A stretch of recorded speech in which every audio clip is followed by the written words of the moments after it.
Pakistan'ın Demiradık Günvatarınaqı Peşavar şäheriniň golaýynda Taliban hereketi harby baza hüjüm etdi. Pakistan'ın tiz kömek gullugynyň işgärleri ölenleri we yaralananlary wakanyň bolan ýerinden alyp gitmek üçin gysgaly hereket etdiler. Pakistan'ın armiýasy hüjümçüleriň bazanyň içindäki mesjide hüjüm edendigini we munyň netijesinde 16 adamyň helak bolandygyny aýdýar.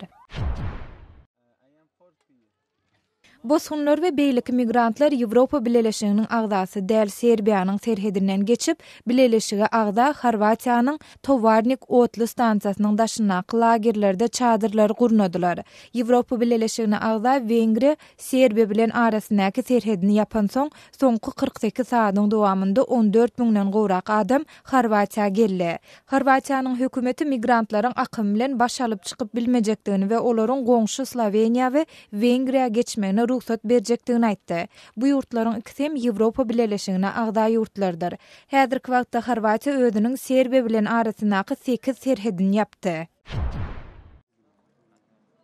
Täjikistanyň paýtagty Duşanbede howpsuzlyk güýçleri bilen bolan çaknyşyklarda ölen söwüşçüleriň jetetlerini almak üçin olaryň dogan garyndaşlary şäheriň morguna ýygnandylar.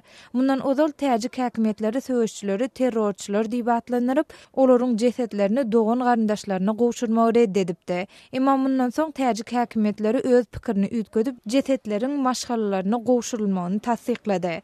16 sentýabrda Täjikistanyň Goranmak ministriniň ozalky ornwasary Abdulhalim Nazarzoda özüniň 10 gollawçysy bilen Romit dağlygyndaky ýaragly çaknyşyk mahalynda öldürildi. Täjikistanyň hökümeti Nazarzodany we onuň söwüşçülerini 4 sentýabrda polisiýa stansiýasyna we harby arsenalyna hüjüm etmekde. 26 adamyň şoltanda 9 ofiseriň we 17 jeňçiniň ölümine sebäp bolmakda aýplady. Siz Azatlyk radiosynyň şunkü täzelikleri bilen tanyş bolňyz.